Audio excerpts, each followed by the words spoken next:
नमो अरिहंताणं नमो सिद्धाणं नमो आयर्याणं नमो वज्रायाणं नमो लोये सव्यसाहूणं। बोलो शासनिक भगवान महावीर स्वामी की। मूलनायक देवादिदेव 1008 श्री शंभुनाथ भगवान की। परम पूज्य आचार्य गुरुवर श्री विद्यासागर जी महाराज की। आचार्य श्री समय सागर जी महाराज की। अहिंसा परमो धर्म की। बोले मुनि 108 अजीत सागर जी महाराज की जय। बोले मुनि संघ की जय। मुनियों की महानता और मुनियों की उस कथा को सुनना, मुनिराजों के उस चर्या के बारे में चिंतन करना, मुनिराजों का गुणगान करते हुए उस प्रकार की महान तपस्या की अनुभूति को स्वीकार करना बहुत दुर्लभ है।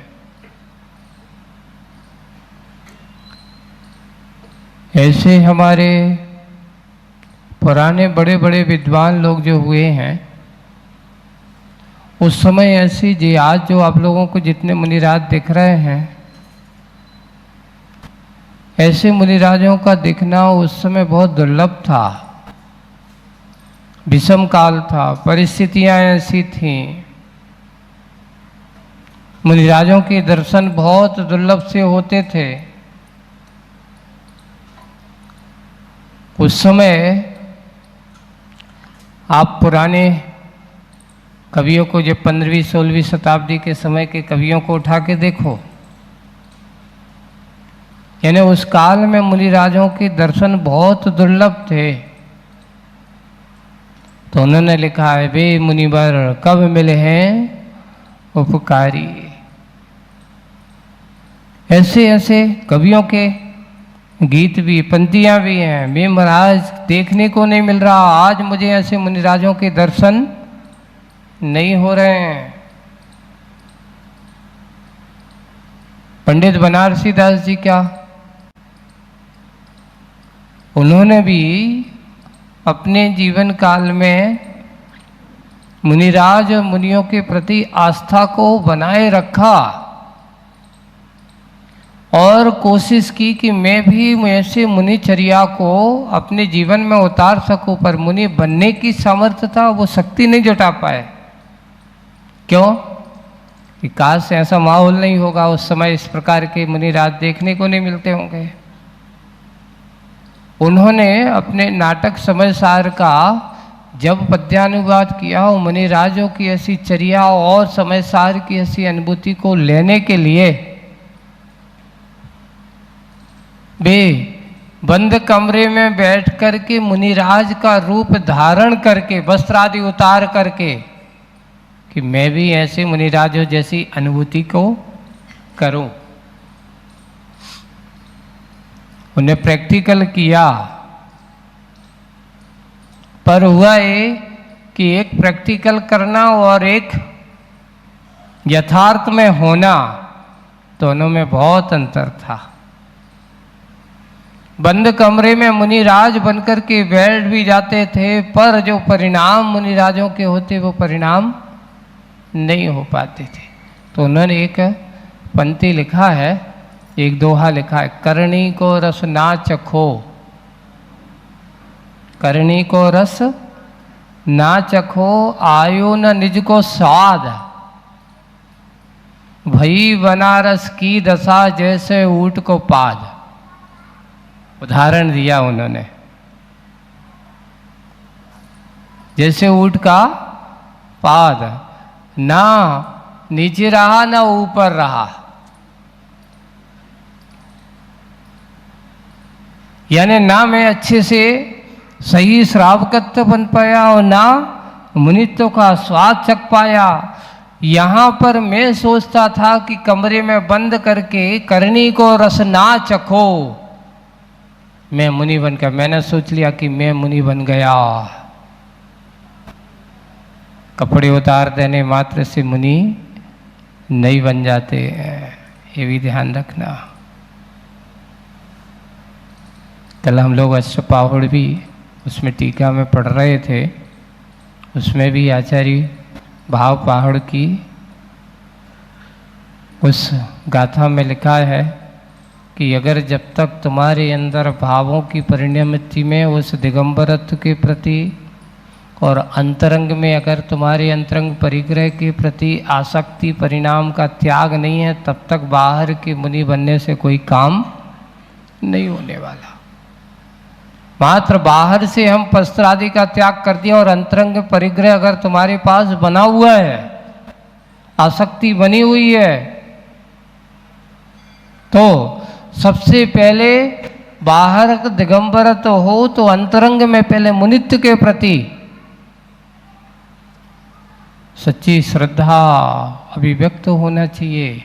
अगर अंतरंग में तुम्हारे पास भावलिंग की प्रवणता है, भावलिंग अगर तुम्हारे पास है, तो बाहर की द्रव्य लिंगता सार्थक है।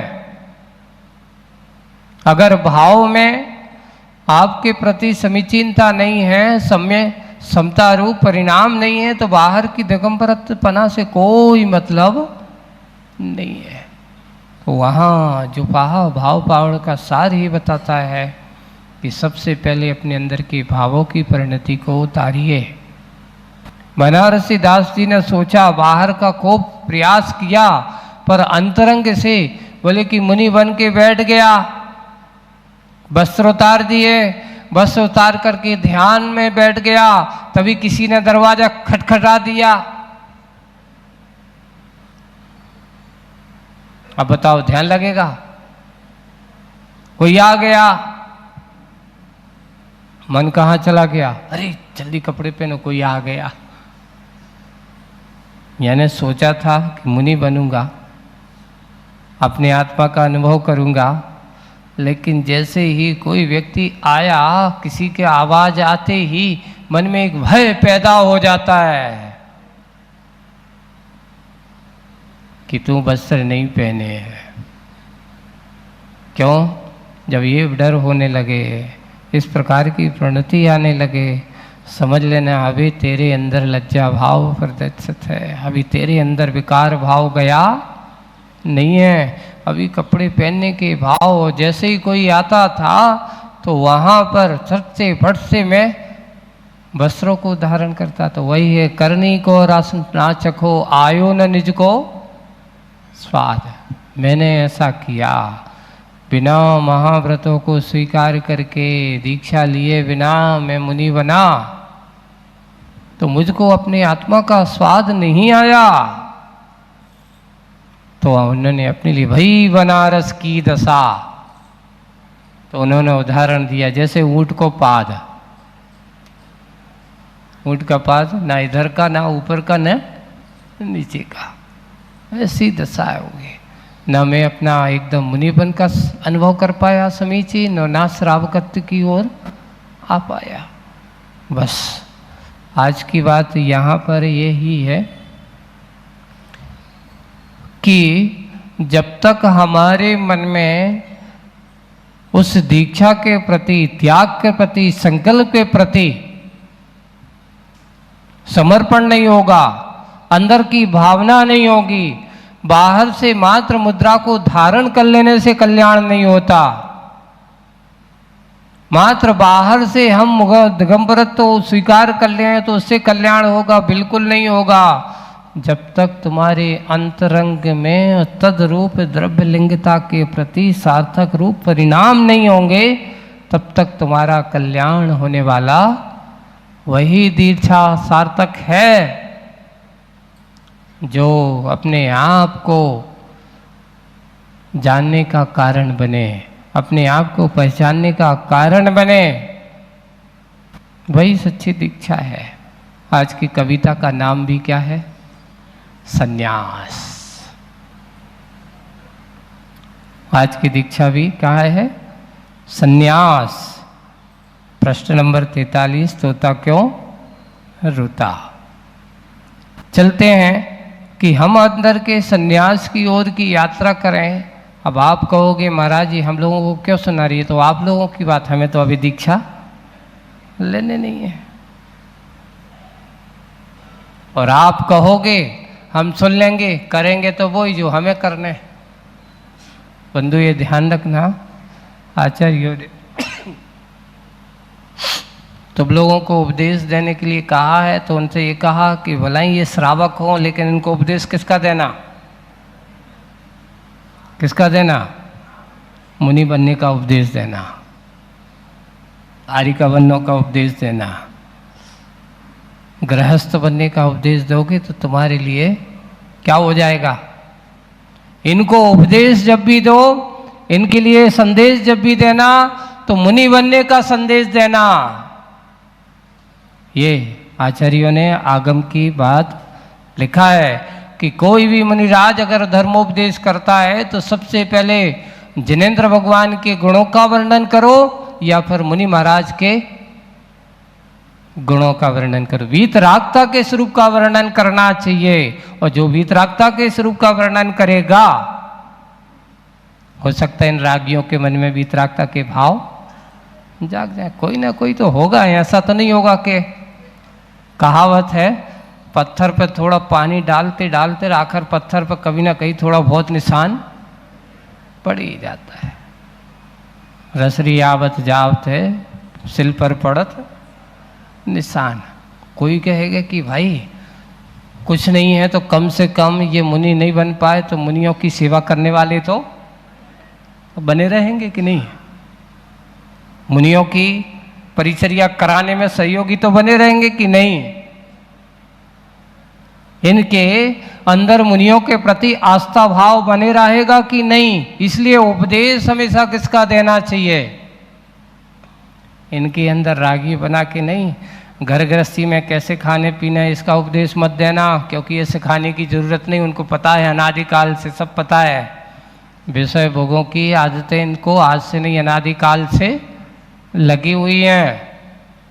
इनको इन आदतों से उठाना है, तो सबसे पहले उपदेश दो तो मुनि बनने का उपदेश दो।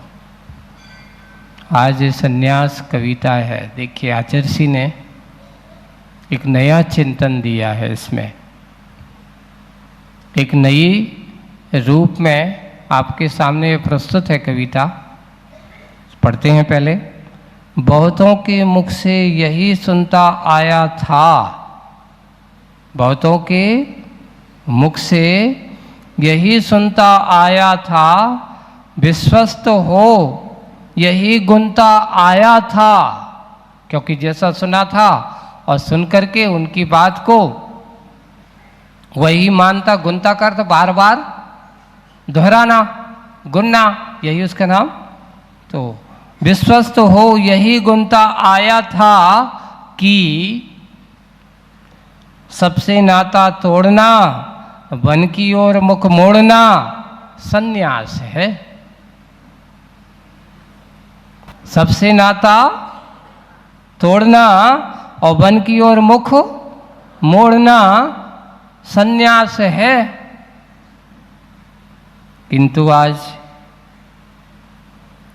गुरु कृपा हुई है, अपने आप को आचार्य जी कह रहे हैं, किंतु आज मेरे ऊपर गुरु कृपा हुई है, ठीक पूर्व से विपरीत,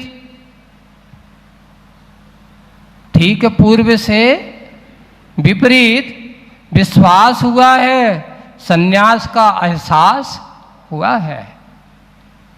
विश्वास हुआ है, सन्यास का एहसास हुआ है कि बिना भेदभाव से, बिना खेद भाव से, बस मात्र एक वेद भाव से एक साथ सबके साथ साम्य का नाता जोड़ना। किसका नाता जोड़ना?